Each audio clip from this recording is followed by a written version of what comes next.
asrarihim wa bi anwarihim wa bihim fid dharain amin. Baik, surah yang akan kita bicarakan tentang mukaddimahnya itu iaitu surah An-Nur. Surah An-Nur dinamakan surah An-Nur. Pertamanya nama-nama surah dalam Al-Quran ini adalah secara tauqifi. Satu istilah dalam ulum Quran, dalam ilmu ulum Quran disebut tauqifiyun. Ataupun satu istilah yang kita biasa jumpa dalam termasuk daripada istilah-istilah dalam ilmu syariat ini dipanggil tauqifiyun. Ta, waw, qaf, ya, fa, ya musyaddadah. Tauqifiyun. Ada dua istilah. Satu istilah dia panggil taufiqiyun. Fa dulu kemudian baru qaf. Yang kedua tauqifiyun. Qaf dulu kemudian baru fa. Kalau perkara-perkara yang taufiqi, iaitu perkara-perkara yang menerima ijtihad. Perkara-perkara yang diijtihadkan oleh para ulama. Itu dia panggil taufiqi. Tapi ada perkara-perkara yang tidak menerima ijtihad, sebaliknya ditentukan oleh Allah Subhanahu wa taala dan disampaikan oleh baginda Rasulullah sallallahu alaihi wasallam, itu dipanggil tauqifi. Tauqifi makna perkara-perkara yang ditentukan oleh Allah Subhanahu wa taala dan bukan melalui jalan ijtihad para ulama ataupun para sahabat. Itu istilah yang barangkali kita biasa dengar, yang tak biasa dengar barangkali kali pertama kita ingat dalam Islam ni ada satu istilah dia panggil tauqifi. Tauqifi maknanya perkara-perkara yang ditentukan oleh Allah dan bukan melalui ijtihad para sahabat ataupun ijtihad para ulama. Termasuklah nama-nama surah dalam Al-Quran. Kenapa dinamakan surah Nur? Kerana Allah sendiri yang menamakan surah ini dengan surah An-Nur. Dan disampaikan oleh baginda Nabi SAW. Walaupun ada munasabahnya. Kenapa dinamakan surah An-Nur, itu dibahaskan oleh para ulama. Ada munasabahnya. Itu kerana surah ini menceritakan tentang hukum-hukum yang Allah SWT telah tentukan. Panduan-panduan yang Allah berikan. Yang mana hukum-hukum dan panduan-panduan ini adalah seumpama cahaya yang menerangi kehidupan manusia, kehidupan makhluk di atas muka dunia ini, khususnya manusia. Jadi hukum-hukum Allah Ta'ala itu adalah seumpama cahaya ataupun panduan yang memandu jalan kehidupan kita. Dalam hidup kita ni kalau tak ada cahaya, payah kita nak berjalan. Bukan tempat yang terasing, bahkan dalam rumah kita sendiri pun, yang memang tempat yang kita biasa duduk, hari-hari kita duduk di situ, takdir kata malam, luk pekaran, tak ada elektrik dan sebagainya, meraba juga kita nak berjalan tu walaupun rumah kita. Tapi nak atok langkah tu jadi terbodoh Azad. Pasal apa? Kerana terkejut dengan kegelapan. Jadi manusia ini kalau tanpa cahaya, maka susah untuk dia berjalan atas muka dunia. Sama ada cahaya itu cahaya yang sifatnya hissiyah, cahaya dengan makna cahaya harti itu, yang menyuluh jalan, nampak terang boleh berjalan tu, ataupun cahaya dengan makna cahaya ma'nawi, seperti mana petunjuk Al-Quran, hukum hakam dan juga panduan yang Allah Subhanahu wa taala turunkan. Maka dinamakan surah ini surah An-Nur kerana terkandung dalamnya hukum-hukum dan panduan-panduan yang memandu jalan kehidupan manusia pada jalan petunjuk Allah. Bahkan disebut lafaz An-Nur. Allahu nurus samawati wal ard. Allah yang menciptakan cahaya di langit dan di bumi. Maka disebut perkataan An-Nur di dalam surah ini. Maka itu ada munasabah surah ini dinamakan surah An-Nur. Itu dari segi munasabah saja. Tetapi kenapa dinamakan surah An-Nur? Lianna Allah huwa alladhi samma hadhihi surata surah An-Nur. Kerana Allah sendiri yang menamakan surah ini dengan surah An-Nur. Macamlah surah-surah yang lain pun. Surah Al-Baqarah, matalan. Surah Al-Baqarah, kenapa dinamakan surah Al-Baqarah? Kerana ada cerita tentang lembu. Itu munasabahnya. Tetapi kenapa asal dinamakan surah Al-Baqarah? Lianna Allah huwa alladhi samma hadhihi surata bi surah Al-Baqarah. Kerana Allah sendiri yang menamakan surah ini surah Al-Baqarah. Jadi nama-nama Al-Quran ini secara asasnya adalah tauqifi. Itu datangnya daripada Allah Subhanahu wa taala. Allah yang menamakan surah.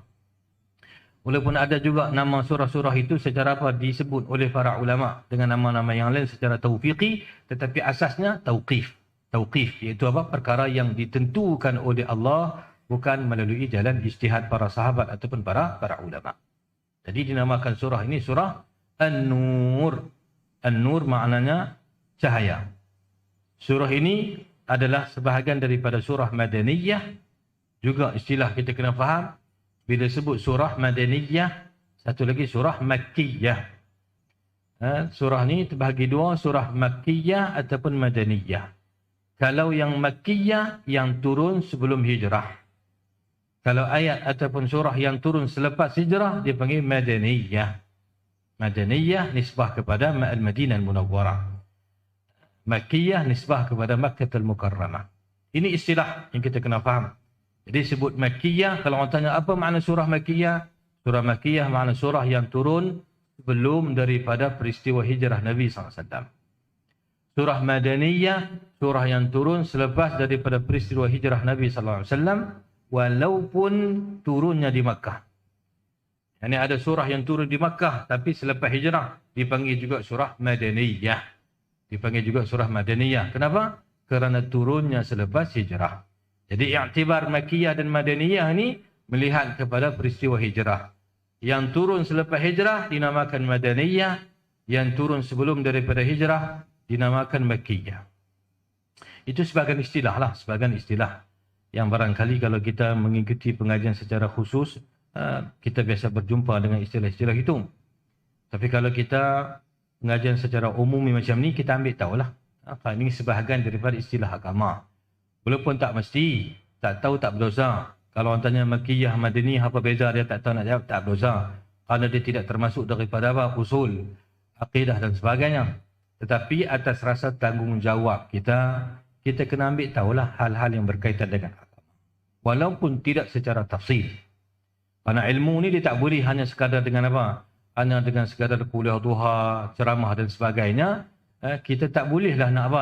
Nak kita kata menguasai sesuatu cabang ilmu itu. Kerana ilmu perlu kepada apa? Perlu kepada tafaqquh, perlu kepada pengajian, perlu kepada masa, huraian dan juga perlu kepada kita mengikut disiplin pengajian.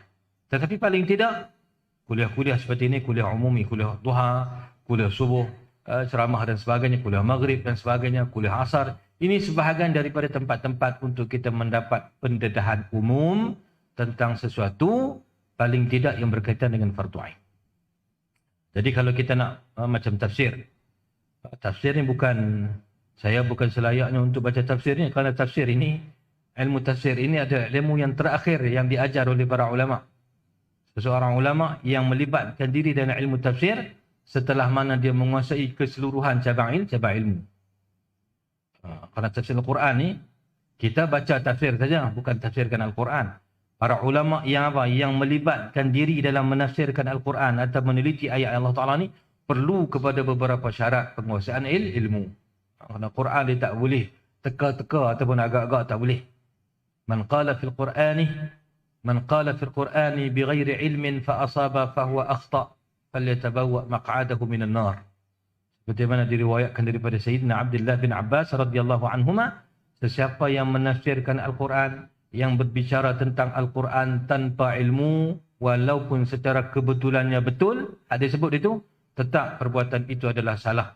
Dan perbuatan itu terancam dengan azab siksa neraka Allah. Jadi Al-Quran bukan benda main-main baca, ikut suka nak bermakna, tak boleh. Sebab itu Quran tak boleh diterjemahkan huruf-huruf. Tak boleh terjemah buka kamus, tengok apa makna perkataan ini, kemudian tafsir, tak boleh. Kerana ada perkataan dari segi bahasanya begini, tapi dari segi makna dan maksudnya begini, lain. Bukan seperti mana zahir lafaz pada bahasa. Jadi besar tentang Quran ni. Cuma janganlah berkecil hati. Kalau kita tak faham Quran, bacalah Quran, jangan berhenti. Kerana baca Quran itu ibadah. Dan kalau ada peluang, kita belajarlah memahami kalaupun tidak keseluruhan Al-Quran, tetapi sebahagian daripada isi kandungan ayat Al-Quran, kita bertadabbur. Jadinya kata para ulama Quran ni ada dua benda penting. Yang pertama, kita bermuamalat dengan Quran ni, pertama ta'abbudan, iaitu kita beramal dengan Al-Quran, yakni kita beribadah dengan Al-Quran, iaitu membacanya. Yang kedua, tadabburan. Tadabburan makna kita memahami maksud isi kandungan Al-Quran. Hak pertama tu ta'abbudan, semua orang boleh buat. Semua kita boleh baca Quran. Kalau tak boleh baca Quran, kena belajar baca Quran. Dan baca Quran jangan berhenti walaupun tergagap-gagap. Baca kadang-kadang yang tak apa nak lancar tu sangkut-sangkut. Kokak kita kata baca, jangan berhenti. Kenapa? Kerana orang yang baca Quran walaupun tergagap-gagap tetapi dia nak baca Al-Quran kerana nak beribadat kepada Allah, nak membaca kalam Allah, Allah bagi 2 pahala kepada dia. 1 pahala baca Quran, 1 lagi pahala tahammulil masyaqqati ala tilawatil Quran. Itu sanggup menghadapi susah semata-mata kerana nak baca Quran. Nabi sebut dalam hadis, al-mahiru bil Qur'ani ma'a safaratil kiramil bararah. Orang yang mahir baca Quran, yang mahir, yang lancar baca nanti dibangkitkan dengan para malaikat di akhirat. Walladhi yaqra'ul Qur'an wa yuta'ta'u fihi wa huwa 'alayhi syaqqun falahu ajran. Tapi yang baca Quran tak lancar, yang baca ta'ta'ah maknanya tergagap-gagap, tersangkut-sangkut tapi baca juga, kerana nak baca Quran falahu ajran. Allah bagi 2 pahala. 1 pahala baca Quran, 1 lagi pahala kerana sanggup untuk bersusah payah membaca Al-Quran. Jadi kalaupun kita tak faham Quran, jangan kata, tak payah baca, aku baca pun tak ada guna, tak faham. Tak, baca. Kerana baca Quran itu ibadah. Bahkan kata almarhum Syekh Muhammad Mutawalli Sya'rawi radhiyallahu anhu arda, kata beliau, kalau tak faham Quran pun baca Al-Quran ta'abbudiyan. Malah ta'abbudan, baca dengan beribadat. Yani beribadat dengan membaca Al-Quran. Wa illam takunu tafhamun al-ayat allati taqra'unaha. Kalaupun kamu tak faham apa yang kamu baca, baca. Kenapa membaca Quran itu ibadah? Tapi kalau kita naik kepada peringkat yang kedua, tadabbur. Kita baca lancar dah. Kita tambah 1 pula, itu tadabbur, meneliti dan memahami Quran, itu lebih baiklah. Ada lagi kebaikan yang kita dapat. Tapi nak ceritanya, jangan berhenti daripada baca Al-Quran. Jangan berhenti daripada belajar Al-Quran. Bacalah Al-Quran, kerana Al-Quran membacanya itu adalah ibadah. Baik, kita kembali balik kepada tajuk kita, iaitu surah An-Nur. Surah ini adalah daripada surah Madaniyah, maknanya turun selepas daripada peristiwa hijrah baginda Rasulullah sallallahu alaihi wasallam dan kaum muslimin daripada Makkah ke Al-Madinah Al-Munawwarah. Dan bilangan ayat surah ni, wa'adadu ayatiha, bilangan ayat surah ini 64 ayat. Itu ada 64 surah, 64 ayat. 64 ada 64 ayat. Surah ini mengandungi 64 ayat, dan turunnya surah ini selepas daripada suratul Nasri. Surah An-Nasr. Idza jaa nasrullahi wal fath. Ini pun lagi satu supaya kita faham. Turun surah An-Nur ini turun selepas daripada turun surah An-Nasr. Tapi kita buka dalam mushaf, surah An-Nasr duduk qisarus suwar, duduk surah pendek-pendek di belakang. Surah-surah yang pendek di belakang. Sedangkan surah An-Nur ni dalam Quran kita buka duduk pada surah yang ke-20 lebih. Selepas daripada surah Al-Mu'minun. Selepas surah Al-Mu'minun, surah An-Nur. Tapi dari segi tertib turunnya, turun selepas surah An-Nas. Kenapa berbeza begitu?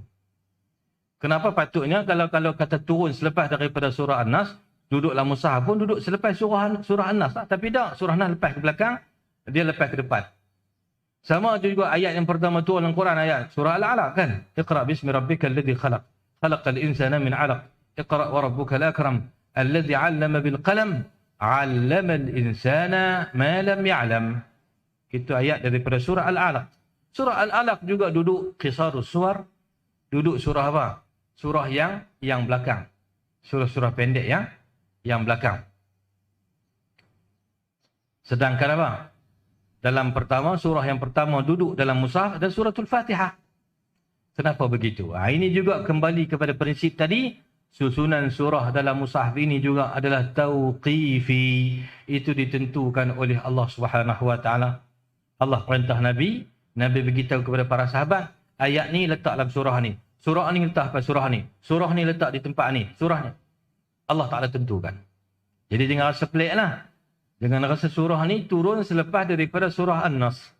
Tapi duduk dalam mushaf selepas surah Al-Mu'minun. Kenapa? Kerana susunan surah dalam mushaf dengan tertib turun ayat itu adalah apa?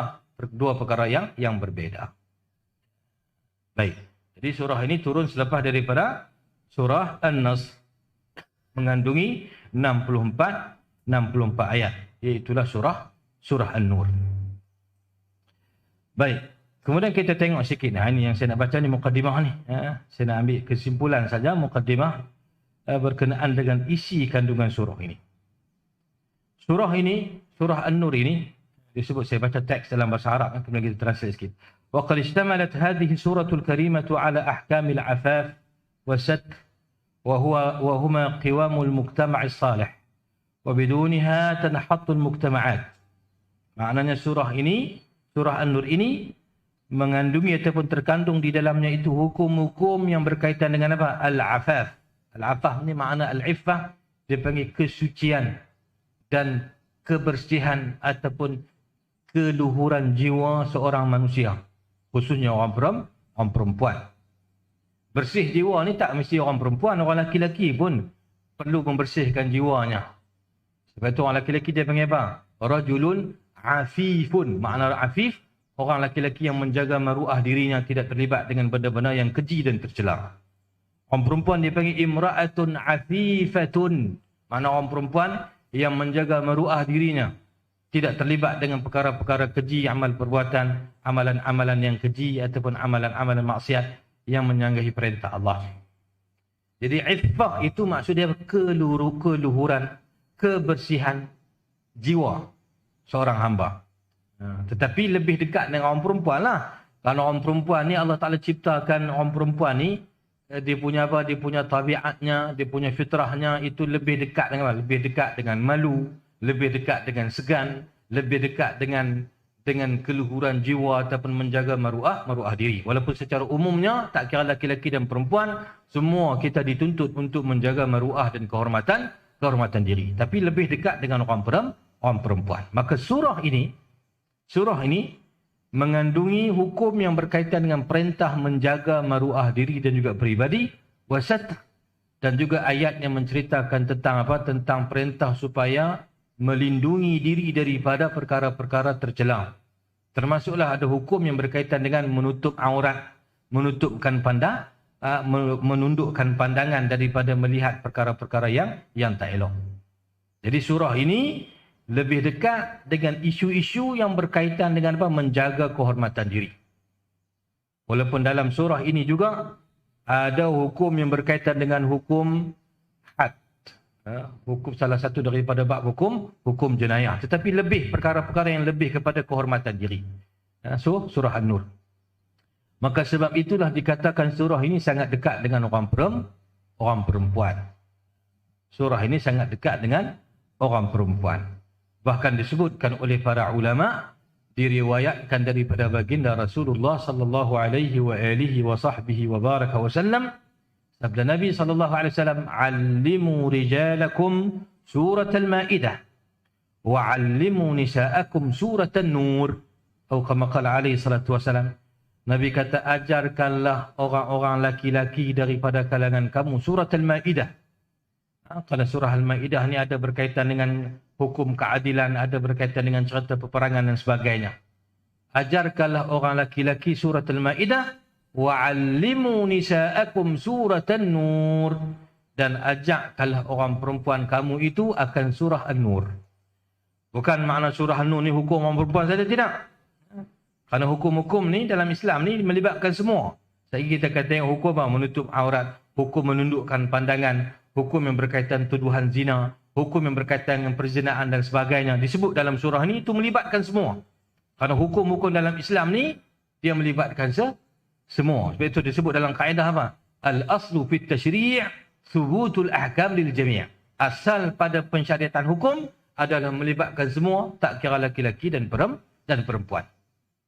Kecuali hukum-hukum yang dikhususkan pada pihak laki-laki ataupun perempuan. Tapi kenapa dikatakan surah ni lebih dekat dengan perempuan? Kerana apa? Kerana dia membicarakan tentang perkara yang berkaitan dengan kehormatan diri, meruah diri, menjaga kesucian diri. Itu lebih dekat dengan orang perempuan. Maka sebab itu Nabi wasiat pesan, ajarkan wanita-wanita kamu surat An-Nur. Jadi kita kena bacalah surat An-Nur dan kena faham. Dan kena ajak kepada anak cucu kita surah An-Nur. Kalau kita ada bang, kita ada anak, kalau kita boleh baca, kita faham, kita ajakkan anak kita surah An-Nur.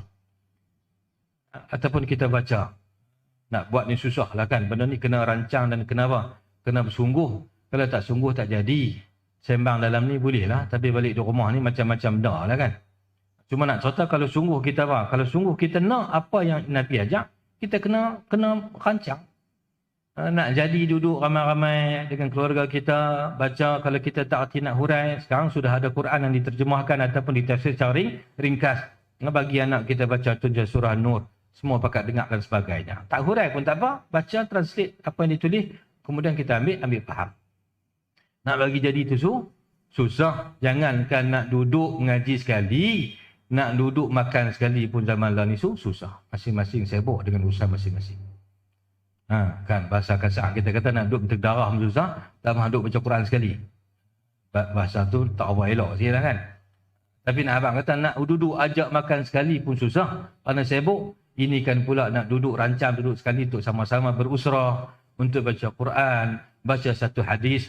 Payah nak jadi tapi kena retiak lah. Kena retiak lagu mana kita nak buat.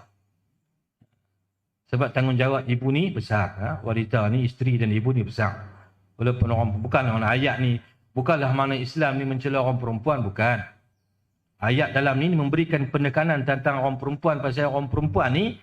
Dia adalah fitnah. Disebut habailu syaitan. Tali jerat syaitan itu adalah orang perempuan. Bukan makna Islam ni hina orang perempuan. Tidak. Walaupun disebut dalam hadis Nabi kata ma taraktu fitnatan ba'di adarra 'ala rijali minan nisa. Aku tidak tinggalkan fitnah yang sangat memberikan mudarat pada orang lelaki lepas daripada kewafatanku lebih daripada orang perempuan. Makna apa? Orang perempuan ni fitnah. Tapi itu peringatan supaya orang perempuan jaga diri. Dan peringatan juga supaya orang lelaki-lelaki jaga dan ambil berat tentang orang perempuan. Hadis itu bukanlah mencela orang perempuan, tidak. Kerana ada hadis yang mengangkat kedudukan orang perempuan ni Allah Ta'ala bagi keistimewaan.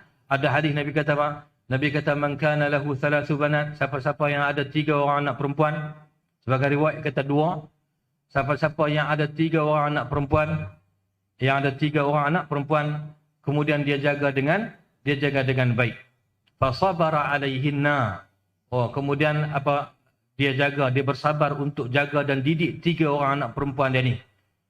Wa at'amahunna wa saqahunna, dia bagi makan, dia bagi minum, bagi makan pakai min jiddatihinna, bersungguh-sungguh untuk sara dan jaga anak perempuan dia ini. Apa Nabi kata?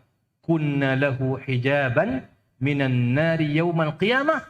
Anak-anak perempuan itu isu akan jadi benting dan dinding yang akan menyelamatkan dia daripada kena sambang api neraka Allah. Maknanya ada kelebihan anak perempuan ni. Allah bagi anak perempuan, kita jaga dengan baik, didik dengan baik, anak itu akan jadi sebab untuk kita selamat daripada api neraka Allah. Tapi nak ceritanya, orang perempuan ni fitnahnya sangat besar. Kerana apa? Kerana tarikan yang Allah Ta'ala ciptakan pada orang perempuan. Syahwat nafsu orang lelaki ni walaupun disuka banyak benda, tapi lebih kepada orang perempuan. Zuyina linnasi hubbus syahawati minan nisa'i wal banin. Disebut perempuan dulu. Dihiaskan syahwat manusia itu pada suka kepada perempuan. Kemudian baru mai wal banin. Kemudian baru mai wal qanatir al muqantarati min adh-dhahab wal fiddah. Baru mai kepada apa? Kepada mah perak. Baru mai kepada apa? Kepada wal khailil musawwamah. Kepada apa? Kepada binatang tunggangan. Kemudian kepada binatang ternakan dan juga tanam-tanaman. Tapi disebut apa tu? Dalam surah Ali Imran. Disebut An-Nisa. Zuyina lin-nasi hubbus syahawati minan nisa'i wal banin ila akhir ayat. Makna orang perempuan ni fitnahnya sangat besar. Sebab tu Islam berikan penekanan supaya orang perempuan sendiri rasa dirinya ini kalau dia tak jaga, dia boleh menyebabkan orang lain terdedah kepada keburukan dan dia juga mendedahkan diri kepada keburukan. Termasuklah ibu dan ayah yang ada anak perempuan kena ambil berat. Kerana fitnah orang perempuan ni tak macam orang lelaki-lelaki. Lelaki-lelaki dia buat lagu lain. Dia juga jadi fitnah juga, tapi fitnah cara lain. Tapi orang perempuan ni Allah Ta'ala berikan penekanan dan penegasan yang khusus. Maka sangat eloklah. Nabi pesan kepada kita, alimu nisa'akum surat An-Nur. Ajak kepada orang-orang perempuan daripada kalangan kamu itu akan surah An-Nur. Maka surah An-Nur ini mengandungi perkara-perkara yang berkaitan dengan perbicaraan tentang keluhuran, kebersihan jiwa, menjaga maruah diri, menjaga kehormatan diri, yang juga ia merupakan salah satu daripada tunjang untuk membina apa? Membina kehidupan. Termasuk juga surah An-Nur sangat dekat perbahasan tentang isu-isu kekeluargaan. Isu-isu kewanitaan dan juga kekeluargaan. Ibu, wanita itu penting. Sebab mak ni adalah sekolah pertama yang akan ditempuh oleh anak-anak. Betul lah kita hantar anak kita pergi sekolah. Pergi ke pasti, kemudian pergi ke sekolah rendah dan sebagainya. Tapi yang menjadi guru pertama kepada anak-anak adalah ibu dan ayah. Lebihnya ibu lah. Kerana yang dekat dengan mendidik anak itu ibu. Ayah dia didik juga. Tapi kadang-kadang ayah lebih kepada kerja, suami ni lebih kepada kerja cari rezeki dan sebagainya. Nak buat keputusan, isu hak besar-besar ditangani oleh ayah, oleh suami. Tapi banyak dalam kehidupan anak tu dengan mak. Maka sebab tu kalau mak itu salihah, maka insya-Allah anak-anak akan menjadi anak yang saleh. Kalaupun Allah uji ada juga kadang-kadang pikuk lain, tapi berkat ibu yang saleh ini, ibu yang salihah ini, itu akan menghasilkan generasi yang saleh. Seperti mana disebutkan dalam dalam qasidah Al-Ummu madrasatun. Al-Ummu madrasatun. Ibu ini merupakan merupakan sekolah bagi anak-anak. Ibu itu merupakan sekolah bagi anak. Idza a'dadtaha a'dadta tayyibal a'raq. Apabila kamu mempersiapkan ibu yang salihah, isteri yang salihah, kamu sebenarnya telah mempersiapkan generasi yang punya ciri kehebatan ataupun ciri yang baik. Jadi sebab tu nak berkahwin pun disebutkan disebutkan ciri-ciri isteri pilihan itu fasfar bizatid din taribat yadak. Bukan tengok segak saja, bukan tengok keturunan baik saja, harta, tapi ditengok juga tentang agamanya. Tapi masing-masing kita boleh buat kan. Kita pun dapat suami kita. Herod ke Peton kan itulah jodoh kita. Maka terimalah dengan hati yang rida dan pakat bina keluarga untuk kebaikan. Jangan duk baca hadis tu nak perangat suami kita. Jangan. Saya cakap ni cakap dengan orang perempuan lah kan. Kalau cakap orang lelaki, kita nasihat orang lelaki. Ni dah orang perempuan semua, cakap orang perempuan lah. Kena jaga adab kita dengan adab kita dengan suami kita. Suami kita walaupun salah lagu mana pun, kena tegur. Tapi kena jaga, jangan adab. Jangan duk maki keturunan suami kita, jangan.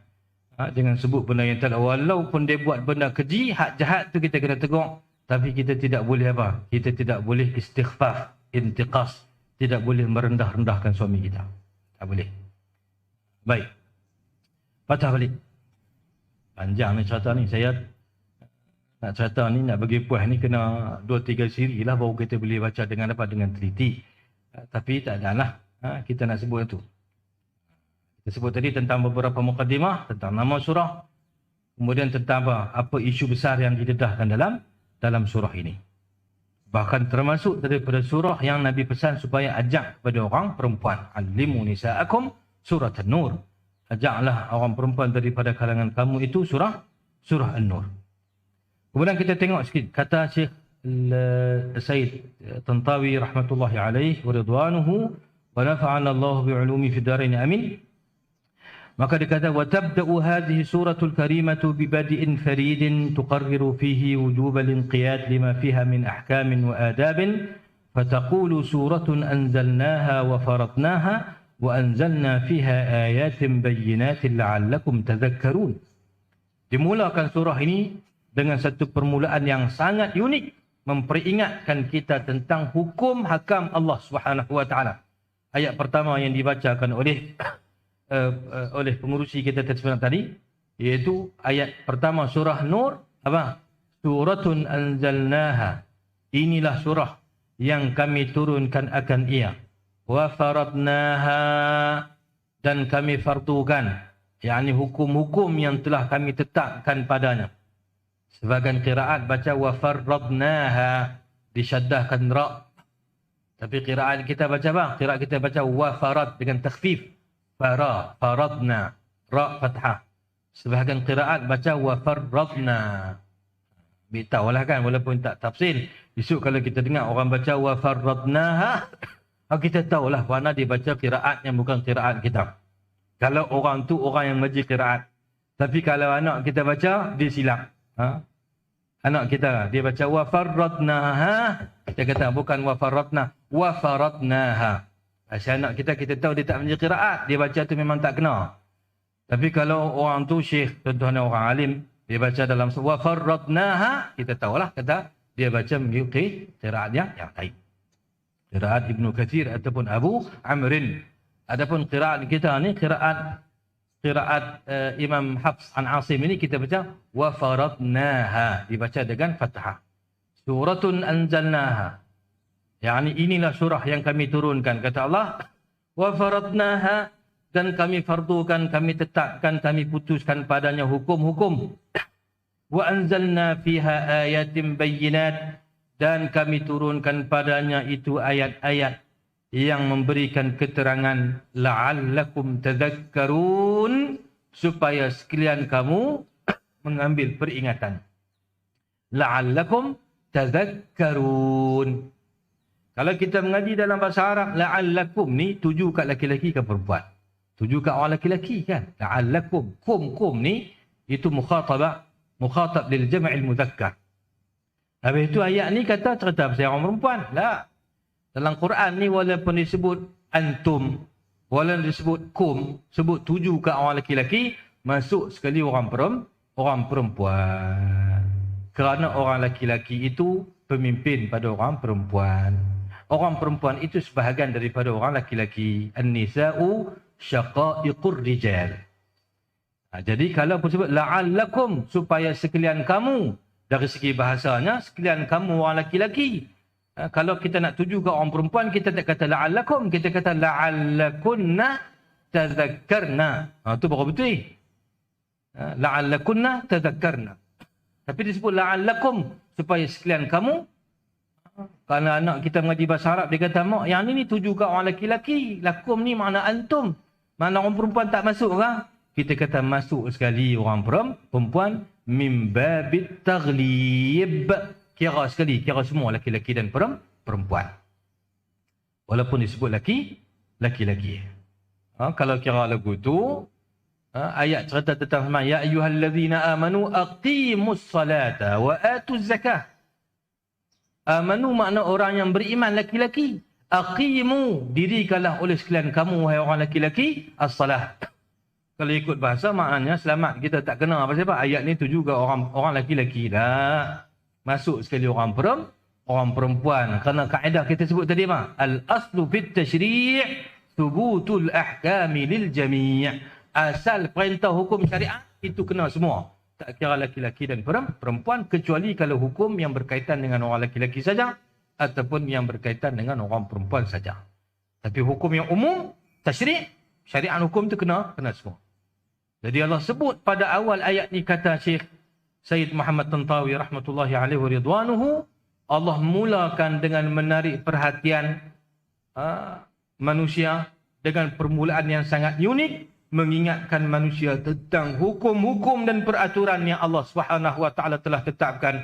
Allah sebut suratun anzalnaha wa faradnaha wa anzalna fiha ayatin bayyinatin la'allakum tadhakkarun. Inilah surah yang kami turunkan dan kami tetapkan padanya beberapa hukum dan kami turunkan padanya ayat-ayat yang memberikan keterangan dan penjelasan kepada umat manusia supaya mereka itu mengambil peringatan dengan apa yang disampaikan oleh Allah. Jadi kita duk baca Quran ni sebenarnya kita bercakap dengan siapa? Kita sedang berbicara dengan Allah ataupun Allah duk bercakap dengan kita. Sebab tu masa kita baca Quran tu, kita kena rasa diri kita sedang berdialog ataupun kita sedang membaca apa yang Allah sampaikan pada kita. Barulah dia akan adanya perasaan ataupun akan adanya hadir hati. Kalau kita baca Quran tak rasa lagu tu, kita baca lagu, baca Quran sambil-sambil lenang.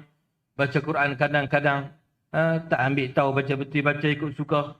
Daripada start mula-mula baligh. Baligh dulu sampai hari ni. Dia sebut pa situlah tak tukar fa juga. Inna patahna duk patah situlah. Kena bagi elok lah baca. Betul, baca betul. Takat mana boleh, takat mana habis elok kita boleh baca. Tapi kalau tak peraya dia tak pi je fa. Dia kena kok pa juga tak apalah nak buat lagu mana. Pa pun pa lah. Tapi kena elok. Mana kena bagi ada apa? Kena ada sentiasa nilai untuk kita memperbaiki kita membaca Al-Quran. Dan kena ada penghayatan baca Quran. Kalau kita baca surat, contoh kita orang zaman dulu-dulu, tak ada macam zaman lah ni kan. Dulu mengaji kalau duduk jauh nak hantar surat, nak ambil tahu berita, nak tanya habang, nak tulis surat lah. Kita bayangkan kalau anak kita contoh nak mengaji jauh. Anak kita mengaji jauh, kita tak jumpa lama dah. Tiba-tiba sampai surat daripada anak kita. Kita tahu kata, tolong baca tak, suruh cucu baca. Atau suruh anak kita, seorang lagi baca ni. Contoh kakak ni, kau hantar surat ni. Tengok dia cerita apa. Kita pun dengar dengan penuh teliti pasal apa? Pasal teringat ke anak lama dah tak dengar berita. Tapi pernah tak kita baca Quran, perasaan kita begitu? Masa kita buka bermula dengan a'udzubillahi minasyaitanirrajim, tersentuh hati kita kerana kita sedang membaca kalam Allah. Kadang-kadang tak berasa apa. Baca Quran pun tak berasa apa. Semayang pun tak berasa apa. Kadang-kadang lara dalam semayang lebih daripada luar lagi. Dalam semayang dia tak berapa teringat sangat. Dalam semayang dia teringat habis.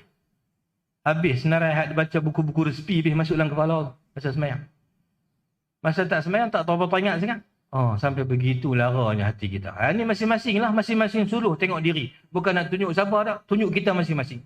Kalau kita dalam semayang tak sama, tak ada beza. Sama macam luar semayang. Baca Quran tak tersentuh hati kita. Patutnya kita kena rasa sedih dan bimbang. Minta doa pada Ya Allah, Ya Tuhanku. Apa dah jadi dengan aku, Ya Allah. Hati tak berasa. Sedangkan Quran ni kalau kita tak faham sekalipun, tapi kalau kita reti kata Quran itu kalam Allah, setiap kali kita mengalunkan suratun anzalnaha wa faradnaha wa anzalna fiha ayatin bayyinatin la'allakum tadhakkarun, akan tersentuh hati kita kerana yang kita baca itu adalah Al-Quran. Kenapa? Kerana perasaan itu. Kalau faham lebih lagi.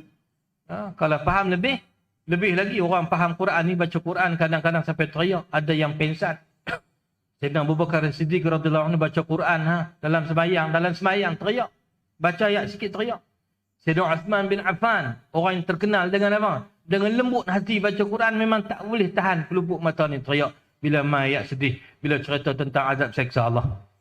Kita sama-sama ayat neraka pun lena lagi. Pasal tak faham satu. Kemudian tak tersentuh hati dengan Al-Quran.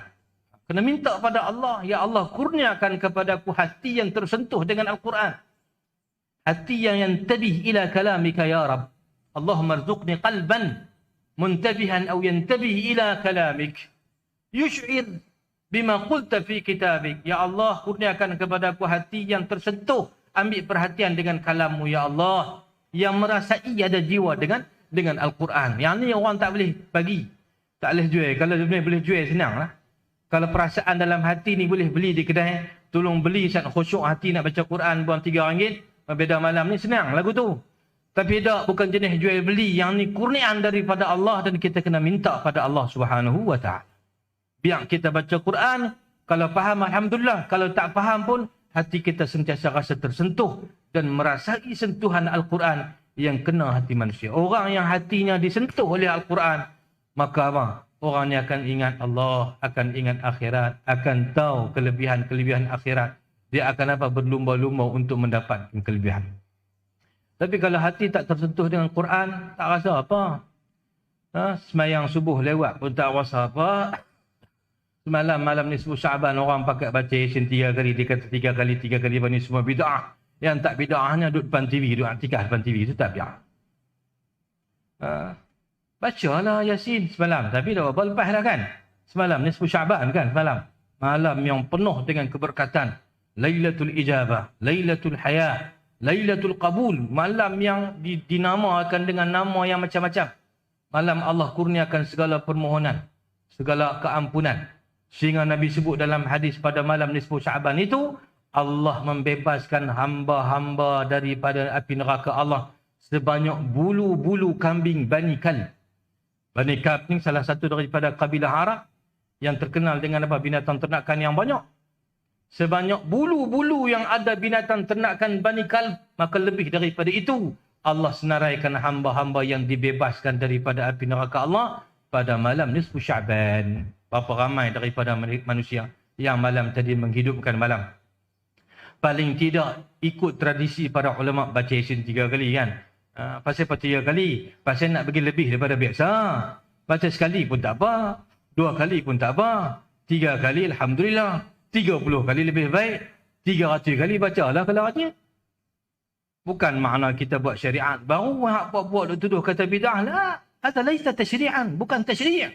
Bukan tasyri', tetapi itu taujih, panduan yang diberikan oleh para ulama. Baca Yasin pertama niat apa? Niat supaya Allah bagi keberkatan umur, panjang umur dalam kebaikan. Yang kedua, Allah Ta'ala bagi terhindar daripada keburukan, daripada penyakit. Allah Ta'ala lapangkan rezeki. Yang ketiga, minta Allah sejahterakan hati dan kurniakan husnul khatimah. Kan malam baca, tak baca? Baca alhamdulillah. Kalau tak baca pun, nak buat lagu mana kan lepas dah. Lepas dah. Tapi tak apalah, jangan putus asa, minta lah doa pada. Tapi nak cerita macam semalam, kelebihan yang sangat besar. Dah tentu dah. Malam Lailatul Qadar Allah Ta'ala sembunyi kan. Tak tahu malam bila. Kita pekat cari. Ni malam tahu dah. Malam 15 Syaban. Nabi sebut, idza kanat Lailatul Nisfi min Syaban. Malam nisfu Syaban. Nabi semayang. Al-Warid dalam hadis. Nabi duduk di rumah Sayyidah Aisyah radhiyallahu anha. Kemudian pada malam tu Nabi semayang. Nabi bangkit semayang. Nabi sujud lama lah. Sampai kata Sayyidah Aisyah, Rasulullah ni sujud lama sangat ni. Habis umur dah apa? Lalu Sayyidah Aisyah pergi kuit ibu jari kaki Nabi. Nabi bergerak sikit. Ada lagi. Lepas tu habis semayang Rasulullah kata, wahai Aisyah, adakah kamu merasakan aku saja-saja tak mau bersama dengan kamu malam ni? Kerana aku semayang bagi lama sikit, kerana tak mau duduk dekat kamu. Adakah kamu rasa macam tu? Saya Aisyah, tak ya Rasulullah, saya tak rasa macam tu. Cuma saya bimbang takut Rasul sujud lama, takut habis umur ke apa ke. Kemudian Rasul tanya, kamu tahu tak malam ni malam apa, wahai Aisyah? Aisyah kata, Sayyidah Aisyah radhiyallahu anha kata, Allah wa Rasul alam, hanya Allah dan Rasul sebenar mengetahui. Nabi kata, malam ni adalah malam nisfu Syaban. Allah perhati semua hamba-hamba Allah. Apa yang mereka minta, yastaghfiru lil mustaghfirin. Allah ampunkan dosa orang yang minta ampun pada Allah. Wa yastarhamu lil mustarhimin. Allah Ta'ala kurniakan rahmat orang yang minta rahmat pada Allah. Kecuali orang-orang yang ada hiqid, orang yang ada hasad dengki, yang seteru, yang putus hubungan silaturahim, orang ni Allah Ta'ala tak bagi. Pasal apa? Pasal dia tak buang sifat-sifat yang tak elok tu. Tapi orang lain, Allah kurniakan. Selama mana dia tak syirik, selama mana dia tak derhaka kepada mak ayah dia, tak memutuskan hubungan silaturahim, orang yang bukan jadi batu api seteru dan hasad dengki pada orang, orang yang tidak mabuk ataupun tidak ketagih harap, itu ke tepi. Hal lain pada tu, semua Allah Subhanahu Wa Ta'ala kurniakan. Nabi sujud lama. Nabi baca, Allahumma inni a'udhu bi'afwika min iqabik, wa a'udhu biridhaka min sakhatik, wa a'udhu bika mink. Jalla wajhuka subhanaka la nuhsi sana'an 'alaika anta kama atnaita 'ala nafsik. Nabi sujud lama. Jadi orang yang hati yang tersentuh dengan Al-Quran, ini malam kelebihan, maka dia akan hidup berlumba-lumba. Tapi kalau tak ada rasa, tak tersentuh, mai bila 16, 15 Syaban ke, Lailatul Qadar ke apa ke, yang dia nak sonok tak berhentilah macam tu. Na'udzubillah min dzalik. Na'udzubillah min dzalik. Jadi kita minta Allah kurniakan hati kita ini tersentuh dengan Al-Quran. Sikit lagi. Kat 10.30 dah. Kat 10.30 dah. Janji 10.30 berhenti kan. Sikit lagi kita pergi dalam 5 minit lebih sikit kita baca insya-Allah. Sebelum lepas ni kita mungkin perempuan ada program dengan Sahibul Fadilah Ustazah Aisyah insya-Allah. Kita baca sikit lagi insya-Allah. Nak baca semua tak ada habis ni. Kita sebut sikit lagi. Itu disebutkan, dimulakan ayat ini dengan apa? Dengan Allah menyatakan ayat ini merupakan apa? Surah ini surah yang Allah Ta'ala turunkan, terkandung dalamnya keputusan dan ketetapan hukum. Supaya kita baca Quran tu, terus kita faham dah apa yang Allah nak sebut dalam surah ini adalah yang berkaitan dengan hukum-hukum yang telah ditentukan oleh Allah Subhanahu Wa Ta'ala. Kemudian ثم تقبح فاشحة الزنا تقبيحا يحمل النفوس على النفور منها. Kemudian Allah Ta'ala terus pada ayat yang kedua dalam surah ini, Allah menceritakan tentang keburukan dan kekejian zina. Tuqabbih, makna Allah Ta'ala menjelekkan ataupun Allah mengeji akan perbuatan zina. Sebab tu kalau kita tengok pada ayat yang kedua, selepas daripada ayat pertama tadi Allah sebut surah ini adalah surah yang mengandungi hukum hakam yang Allah Subhanahu Wa Ta'ala telah tentukan, dan juga keterangan supaya manusia itu mengambil pengajaran. Ayat yang kedua terus az-zaniyatu waz-zani fajlidu kulla wahidin minhuma 100 jaldah wa la ta'khudhukum bihima ra'fatun fi dinillahi in kuntum tu'minuna billahi wal yawmil akhir wal yashhad 'adzabahuma ta'ifatun minal mu'minin. Shadaqallahul azim. Yang menceritakan tentang apa? Penzina perempuan dan juga penzina laki-laki. Disebut az-zaniyatu waz-zani. Para ulama bahaslah, kenapa disebut zaniyah dulu? Zaniyah makna apa? Makna orang yang berzina, laki-laki, perempuan. Zaniyah. Ada tak apa tu? Tak sanggui kan? Tak marbutah. Makna apa? Penzina perempuan. Waz-zani, penzina laki-laki. Pasal apa dalam bab ni Allah Ta'ala sebut orang perempuan dulu? Pun bukan nak hina orang perempuan, bukan. Jangan buruk sangka pada Allah. Tapi nak ceritanya kebanyakan fitnah zina dan juga jenayah zina itu bermula dengan apa? Bermula dengan fitnah orang perempuan. Sebab tu kena jaga diri kita. Kena jaga anak isteri kita. Zina ni dia ada macam-macam bentuk. Ada zina al-ain, memandang dengan syahwat.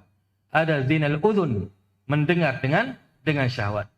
Dan kemuncak kepada perbuatan zina, iaitu melakukan persetubuhan haram yang dikeji oleh Allah. Na'udzubillah min zalik. Mudah-mudahan Allah selamatkan anak cucu keturunan kita daripada jenayah zina.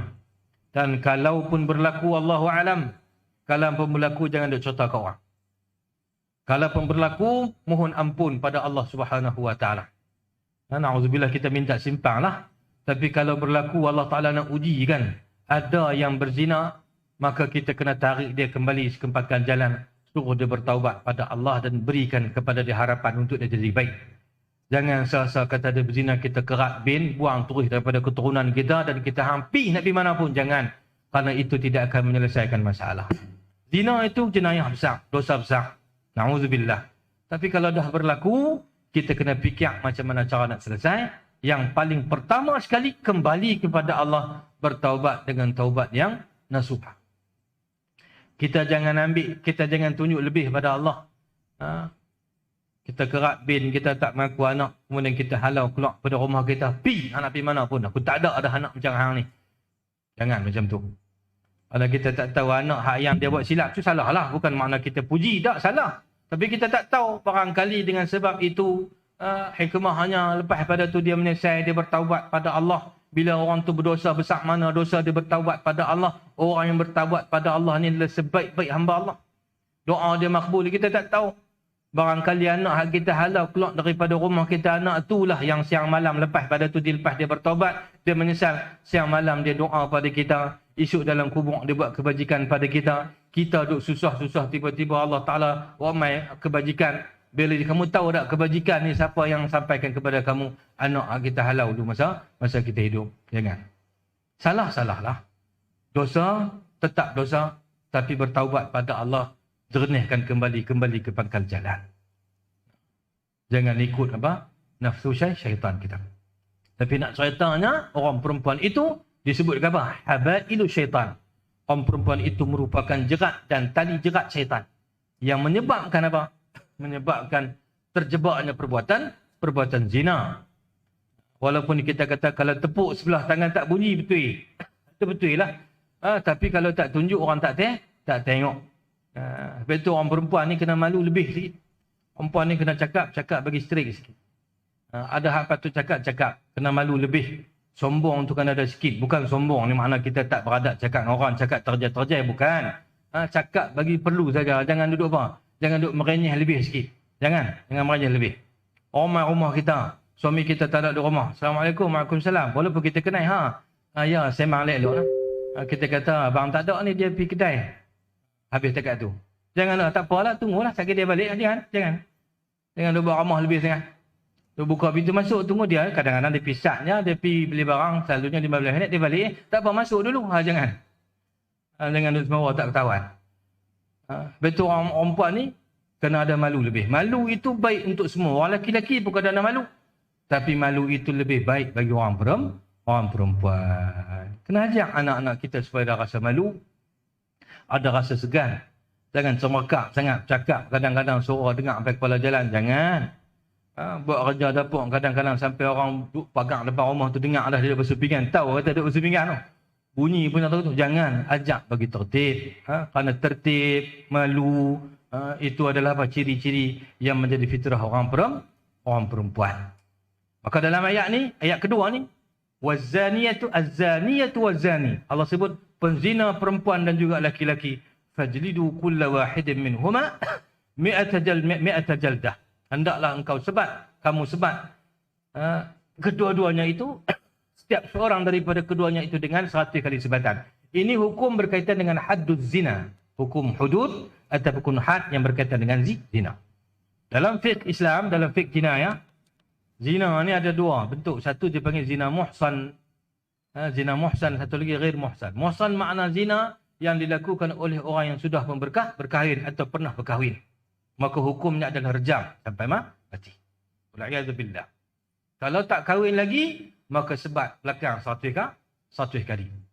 Di hadapan orang yang beriman, dituntunkan hukum sebat itu di hadapan manusia. Dengan beberapa adab lah. Tak habis tata-tata ni. Tata hadduz zina ni panjang cerita dia. Itu kena buka kitab fiqh al-jina'i. Macam mana nak sabitkan zina. Ada video tunjuk adakah itu boleh sabitkan zina. Nampak kata kawan ni masuk, kemudian mereka melakukan zina. Tapi tak ada saksi yang tengok.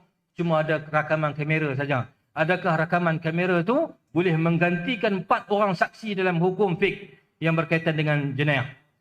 Maka katanya para ulama, itu tidak boleh menyabitkan hukum had.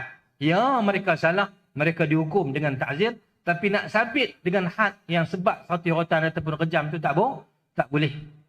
Kerana nak sabit saksi itu mesti disaksikan oleh 4 orang yang adil. Saksi yang adil upaya nak cari dah.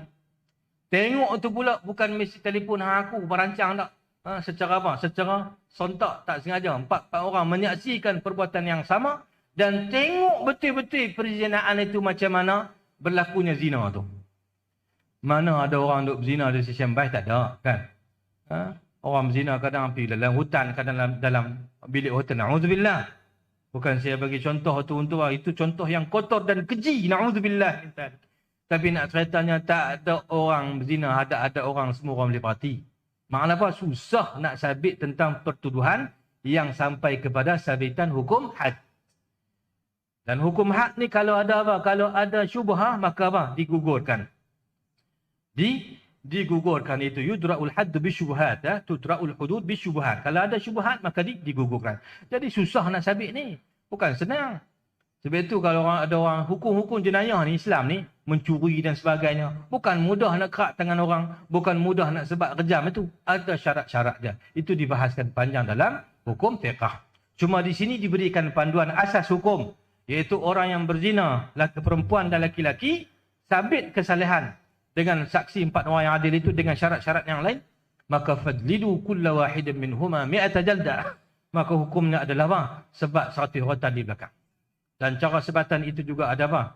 Ada dia punya syarat-syarat dia. Jadi Islam ni bukan mudah-mudah. Sebab itu dulu ataupun lah ni pun ada orang mengadil, orang kena kerak tangan, habis orang kena rembas belakang. Itu cakap ikut hawa nafsu, bukan cakap ikut kefahaman. Bukan senang tau. Bukan senang nak sabitkan kesalahan. Hukum qisas contoh dia. Hukum qisas. Hukum qisas ni, bunuh ni, kalau ikut undang-undang sivil sekarang ni, mana-mana orang yang melibatkan jenayah bunuh, maka hukum dia gantung sampai mati kan. Hukuman mati, mandatory. Makna apa? Gantung sampai mati. Tapi jenayah bunuh dalam Islam dia tidak mandatory. Maknanya kalau orang tu dia bunuh pula ada 2 kategori, bunuh sengaja dan tak sengaja. Kalau bunuh tu bunuh dengan sengaja, kemudian apa? Kemudian dia punya ataupun bunuh dengan tak sengaja. Kemudian kalau waris dia tu berikan kemaafan, maka habis. Dia maafkan. Aku maafkan kamu, tak apalah. Kalau ada 5 orang anak dia, contoh dia. 4 orang nak suruh bunuh balas. Seorang kata saya tak mau. Saya tak setuju, saya nak maafkan. Maka tidak dibunuh pembunuh tersebut. Ataupun kalau waris dia tak mau bunuh balas tapi nak tuntut ganti rugi, maka diberikan. Mana yang lebih apa? Mana yang lebih memberikan harapan dan kebaikan islah kepada masyarakat lebih daripada undang-undang Islam? Tak usah bincang panjanglah. Kita ni dalam hati kita, kita kena tanam setiap hukum yang ditentukan oleh Allah itu dah yang terbaik. Adapun nak bagi reti faham hukum, itu kena mengaji lah.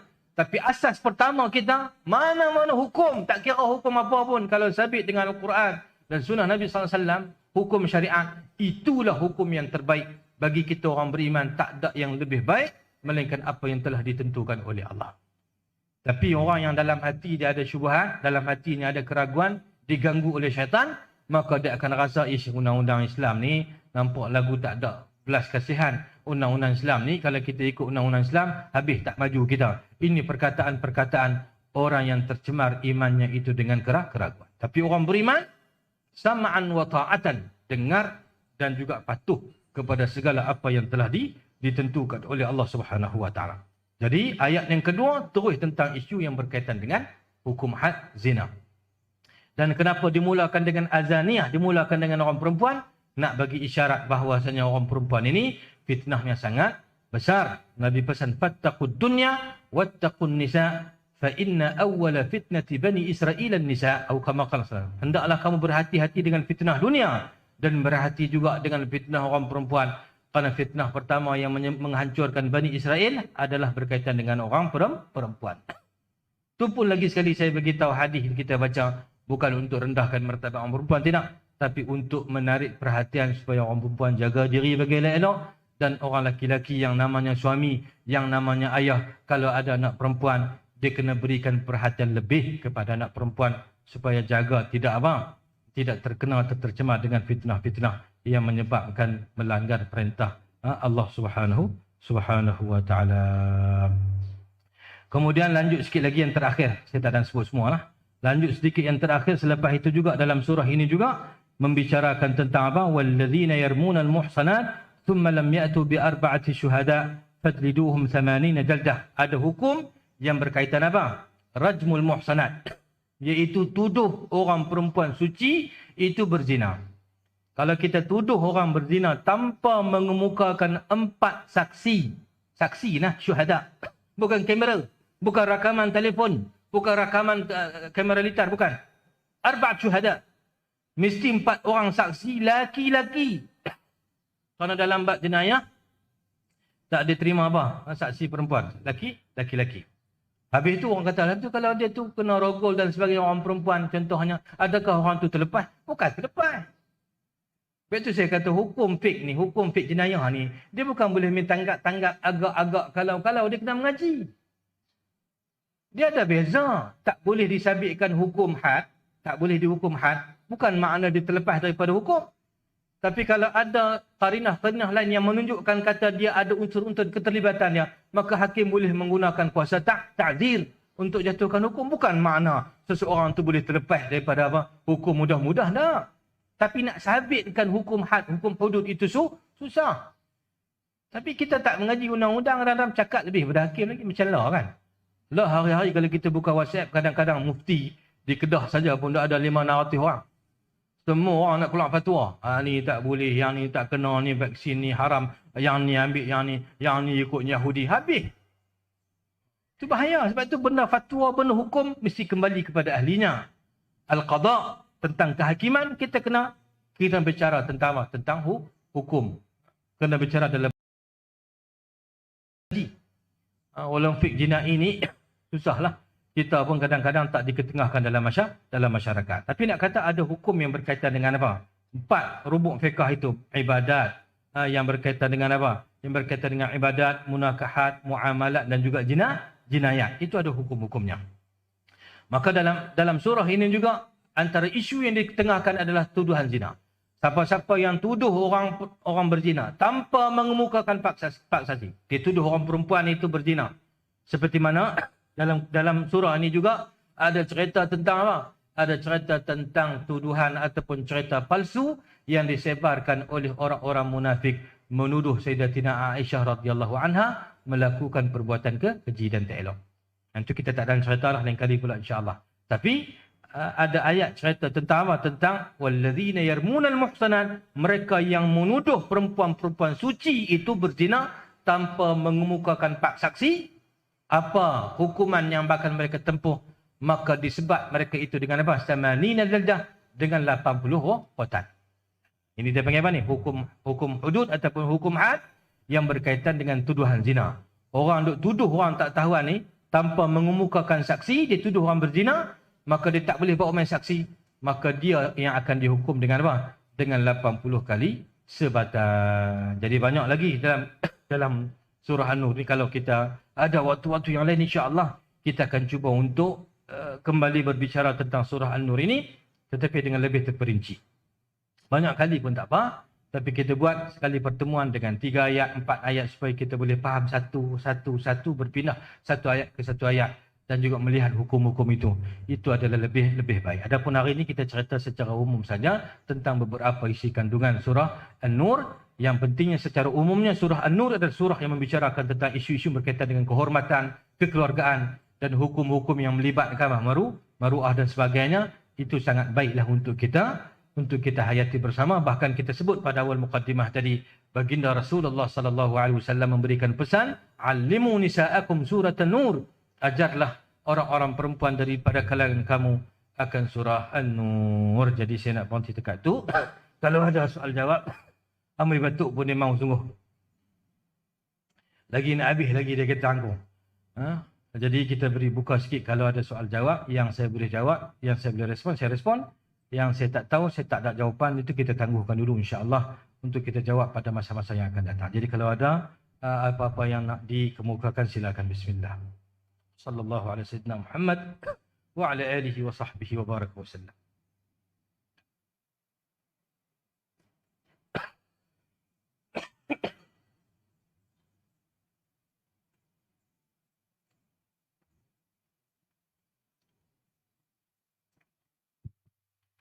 Syukran jazilan diucapkan kepada Al-Badr Ustaz di atas penerangan yang cukup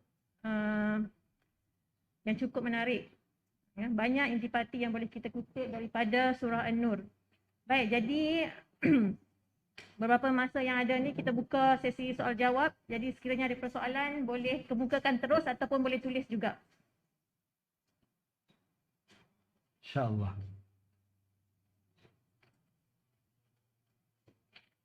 Baik, sementara menanti soalan, ya, ada iklan sikit. InsyaAllah kepada muslimat ya, yang ingin infak pada hari ini, ya, hari Jumaat, yang kita tahu banyak dia punya kelebihan. Jadi ada sini infak untuk wakaf Tanah Merah untuk Mahat Zubaidiah ini, yang mana nilai satu kaki sebanyak RM20. Ya, nilai satu kaki sebanyak RM20. Dan sesiapa yang infak atau buat wakaf pada hari ini akan dapat hadiah sebuah buku. Ya, infak satu kaki dapat sebuah buku. Yang mana tanah yang akan ditambun ini adalah berada di depan sekolah di seberang jalan. Jalan depan ni lah, ya, di belakang kedai ayam. Jadi ini adalah peluang pada kita pada hari ini. Kalau ada dalam kalangan kita ni yang tak sempat pagi tadi kan nak sedekah subuh, maka bolehlah ya terus infak di kaunter di luar sana. Okey, ada soalan tak? Ada soalan?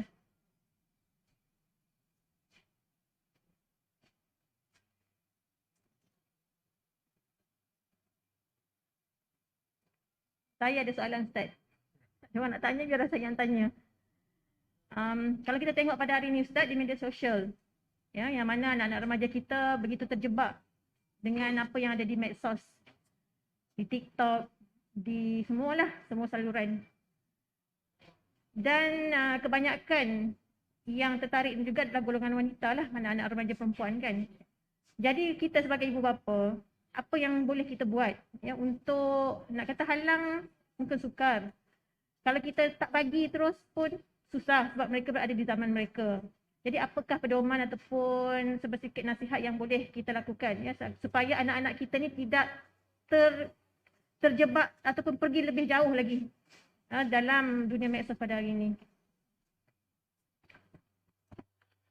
Baik, terima kasih kepada soalan yang kemukakan. Itu berkenaan dengan bagaimana dunia pada hari ini semua kita maklumi dengan perkembangan teknologi maklumat dan juga segala kelengkapan moden, alat komunikasi, telefon dan sebagainya. Bukan setakat telefon, bahkan rangkaian-rangkaian yang dibina oleh syarikat-syarikat telekomunikasi ini menjadikan dunia ini tak ada sempadan dah. Kadang-kadang yang berlaku di luar, contohnya yang ribu batu daripada rumah kita pun kadang-kadang dengan sekali tekan, itu boleh dapat berita dan sebagainya.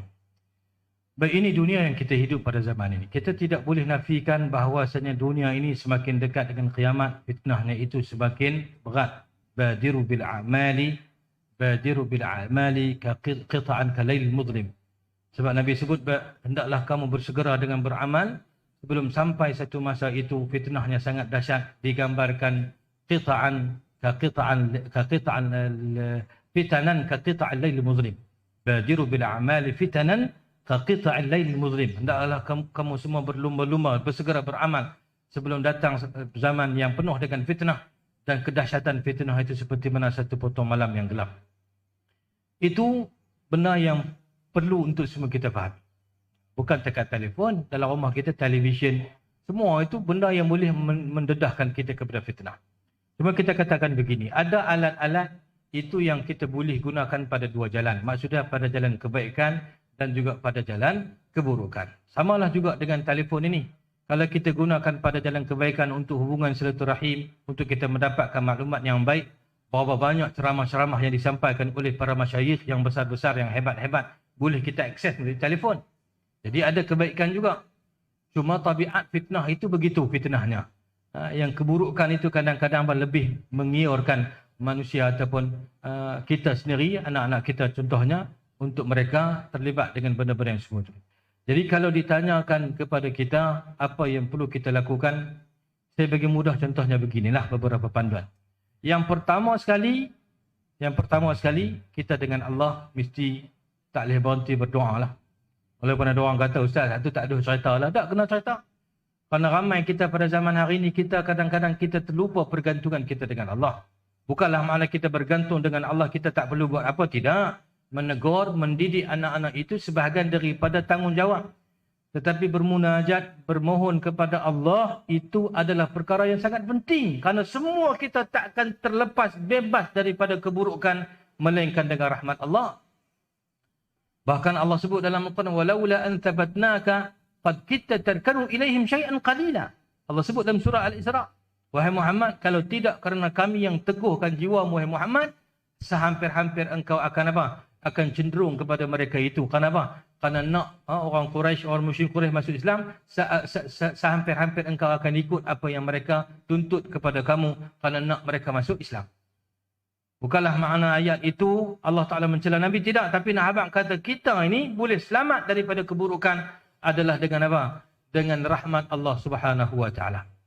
Walaula fadlullahi alaikum wa rahmatuhu fid dunya wal akhirah lamassakum fima afattum fihi azabun azim. Kalau tidak kerana kurniaan Allah, fadlullah, wa rahmatuh, dan rahmat Allah, dunia dan akhirat, nescaya kamu semua terdedah dengan apa? Dengan azab seksa yang dahsyat, dengan sebab apa yang kamu ucapkan, apa yang kamu lakukan. Jadi perkara pertama sekali untuk kita menghadapi fitnah akhir zaman, sama ada yang berkaitan dengan keluarga dan anak-anak kita, mesti jangan berhenti berdoa kepada Allah agar Allah hindarkan kita daripada fitnah.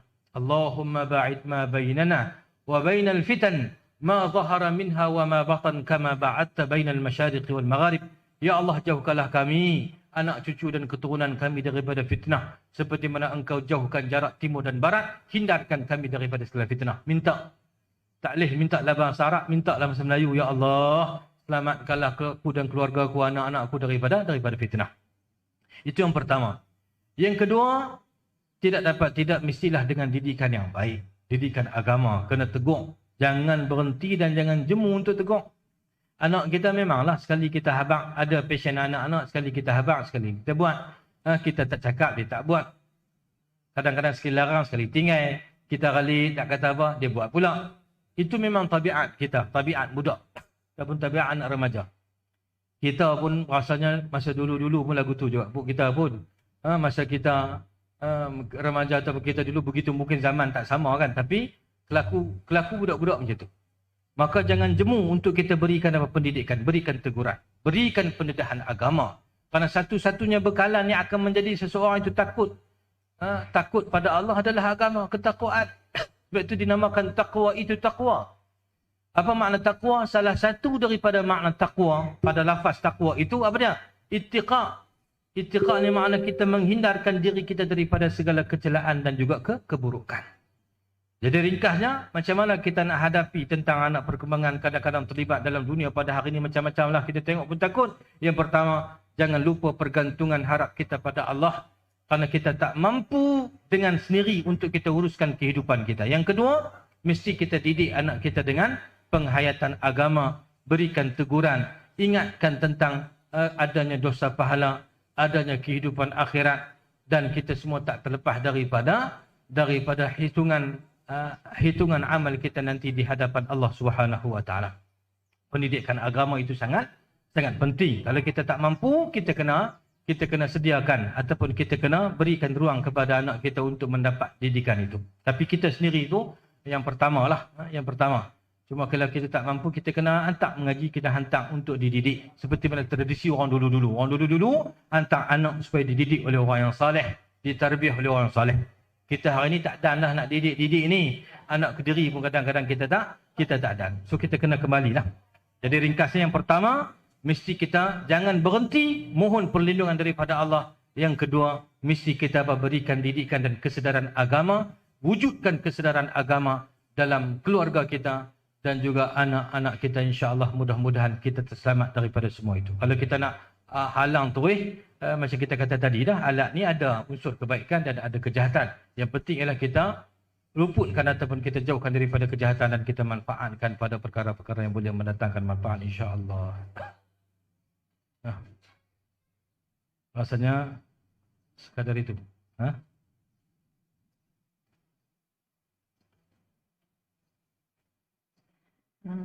Ada satu lagi soalan, Ustaz. Ya, sila. Bagaimana berurusan dengan orang yang terang-terangan mengakui dosa yang dibuat sedangkan kita perlu sembunyikan dosa tersebut? Ada satu dosa ataupun ada satu kelakuan yang dicela dalam agama, dipanggil al-mujaharah. Al-mujahiruna bil ma'asi. Orang yang mendedah-dedahkan maksiat. Yang berbangga-bangga dengan maksiat. Hari ini banyak berlaku kan. Kadang-kadang orang buat contoh. Dia buat benda yang tak elok. Dia boleh rakam. Atau kadang-kadang dia boleh tangkap. Post dalam media sosial dan sebagainya. Tunjuk tak rasa bersalah dengan perbuatan dosa yang dilakukan. Pertama saya nak bagi respon. Menunjuk-nunjuk dosa yang dilakukan adalah sebahagian daripada perbuatan dosa besar. Al-mujaharah bi al-ma'asi min al-kabirah. Tunjuk-tunjuk, dedah-dedahkan dosa. Termasuklah cerita dosa kita ke orang. Itu adalah perbuatan dosa. Kalau dia buat maksiat, tunjuk ke orang kerana nak berbangga, itu dosa besar. Kalau dia buat maksiat, Allah Ta'ala tutup dia. Dia cerita ke orang, itu juga berdosa. Pagi tadi dia sembahyang subuh jaga lewat 7.30 baru jaga. Pukul 8 baru sembahyang subuh. Bukan ada siapa tahu pun duduk dalam rumah dia. Dia jumpa kawan dia. Dia kata, puas hari ni hantar aku sembahyang subuh pukul 8. Lah. Duduk saja pergi cerita ke orang. Itu dosa, tak boleh. Ada dosa yang Allah Ta'ala tutup. Allah itu sitir. Allah Maha Tuhan yang menutup segala keaiban. Maka jangan dedahkan keaiban dan dosa yang kita lakukan. Jadi menceritakan dosa yang kita lakukan itu perbuatan dosa. Berbangga-bangga tunjuk ke orang. Perbuatan itu termasuk juga perbuatan dosa. Bahkan termasuk daripada golongan yang hadis malam tadi itu, malam nisfu Sya'ban. Orang yang tak mendapat limpahan kurnia Allah adalah mereka yang al-mujaharah. Mereka yang menunjuk-nunjuk dan berbangga-bangga dengan dosa kesalahan yang mereka lakukan. Jadi macam mana untuk kita bermuamalat dan berhadapan dengan orang yang macam ni? Orang yang macam ni kita kena apa? Kita kena bagi tahu pada dia lah. Innama alaina al-balagh. Tugas kita hanya menyampaikan. Tugas kita hanya memberikan nasihat. Adapun petunjuk Allah yang bagi. Kita tak boleh putus asa. Kalau kita orang macam ni kita kata lagi kita cerita, lagi dia tunjuk. Aku pun semua tak mau sebut, tak mau cerita dah, kata tak mau nasihat dah. Tak boleh macam tu. Kerana jiwa seorang pendakwah itu perlu berjiwa besar. Bukan sehari, bukan setahun. Bukan makna kita bagi tahu 2-3 kali kita nak orang ikut dah. Nabi SAW berdakwah di Makkah berapa tahun? 13 tahun. Di Madinah berapa tahun? 10 tahun. 10 tahun di Madinah. 23 tahun Nabi menyampaikan dakwah. Nabi-Nabi terdahulu sampaikan dakwah kadang ratus tahun. 10 tahun berapa orang yang ikut? Adakah kita lebih fasih daripada para Nabi? Tidak. Mestilah para Nabi itu lebih fasih daripada kita. Lebih bijaksana. Tetapi Allah uji dan Allah nak kita tahu hidayah itu milik Allah. Tugas kita hanya menyampaikan. wa ma 'alaina illa al-balagh. Tanggungjawab kita berikan nasihat, berikan teguran dan jangan berputus asa. Jadi kalau ada orang yang contohnya dia menunjuk dengan dosanya, kita tak boleh berhenti daripada apa? Daripada berikan nasihat dan menegahnya daripada melakukan perbuatan tersebut, dan juga kena berdoa kepada Allah Subhanahu wa taala, mudah-mudahan Allah berikan petunjuk kepada dia dan juga untuk dia. Kalau kita rasa macam kita tak boleh, kita boleh dapatkan orang lain yang kita rasa dia lebih segan dengan orang itu untuk apa? Untuk dia diberikan nasihat. Tetapi untuk berhenti daripada bertakwahkan apa? Dia ni kalau kita cakap bukan dia nak ikut, tak boleh. Dia nak ikut tak ikut yang tu dia dengan Allah. Adapun tanggungjawab kita menyampaikan dan memberikan teguran, jangan berputus asa. Dan teguran itu mestilah kita sampaikan dengan apa? Dengan peringkat-peringkat. Ada peringkat perlukan kepada ketegasan. Kalau hak buat dosa tu, hak tunjuk-tunjuk dosa tu orang bawah kita, contohnya anak melakan kita ataupun anak kita, kita ada kuasa untuk kita ambil tindakan. Tapi kalau orang tu kita tak ada kaitan dengan dia, contohnya hanya sekadar kenalan dan kawan kita, takkan kita nak pergi luku kepala dia, tak boleh lah kan. Tapi kalau ada anak kita, kita boleh berikan sedikit kekerasan yang berupa didikan. Kita kena gunakanlah undang-undang itu. Kalau kita orang yang ada kuasa, contohnya ada orang yang kadang-kadang dia buka kedai judi, dia promote pula kedai judi dia tu, sedangkan kita dah keluarkan arahan supaya tak boleh berjudi. Dia seronok, dia promote dalam apa? Media sosial kata dia baru buka kedai judi. Maka kita ada kuasa. Kita gunakan ruang apa? Ruang untuk kita ambil tindakan ataupun kita kata ruang untuk kita menggunakan tindakan undang-undang. Jadi setiap peringkat itu dia ada dia punya kesesuaian je lah. Kalau kita tak boleh nak ambil tindakan dengan kekerasan ataupun dengan undang-undang, memadai dengan kita tegur dan berikan nasihat. Kalau kita ada kuasa, kita gunakan kuasa kita untuk kita apa? Laksanakan undang-undang ataupun laksanakan hukuman untuk mencegah seseorang itu daripada melakukan perkara-perkara yang ditegah oleh agama. Baru ni kan, baru ni diedarkan di mana? Di Langkawi ke mana? Ada usaha untuk melakukan pesta apa? Pesta bulan penuh ni. Buat konsert buka aurat dedah penuh kok ni. Pesta bulan penuh. Sedangkan kita dalam Islam ni, bulan penuh ni termasuk daripada waktu yang disuruh kita juga beribadat. Sebab itu adanya apa? Adanya puasa Ayyamul Bid macam hari ni. Macam hari Rabu, Khamis kan. 13, 14 dan 15. Ini termasuk hari-hari yang disunatkan puasa. Saya tak puasa hari ni. Patutnya kena puasa ni hari ni. Hari 15 Syaban. Nabi pesan suqumu lailaha wa sumu naharaha. Malam 15 Syaban tu hidupkan dengan qiyamul lail, siangnya itu berpuasa. Jadi puasa hari ini termasuk puasa sunat pertama nisfu Syaban, yang kedua Ayyamul Bid, hari bulan cerah. Dalam Islam ni ada puasa hari bulan cerah, dia panggil Ayyamul Bid, 13, 14, 15. Setiap bulan, 3 hari setiap bulan. Selain daripada Isnin Khamis, 3 hari ni, 3 hari bulan cerah ni sunat berpuasa. Tiba-tiba ada orang pula buat pesta sambut bulan penuh dengan melakukan maksiat. Jadi kalau kita ada kuasa, maka kita boleh gunakan peruntukan undang-undang untuk kita sekat itu. Tapi kalau kita tak ada kuasa, jangan berhenti daripada terus al-amru bil ma'ruf, ajak diri dan orang lain pada kebaikan, wan nahyu 'anil munkar, cegah diri dan orang lain daripada melakukan kemungkaran. Jangan berputus asa, minta doa pada Allah, Allahumma hdina wahdi bina waj'alna sababan wa sabilan liman ihtada. Tak, mudah-mudahan Allah jadikan kita sebab untuk orang lain dapat petunjuk daripada Allah Subhanahu wa taala.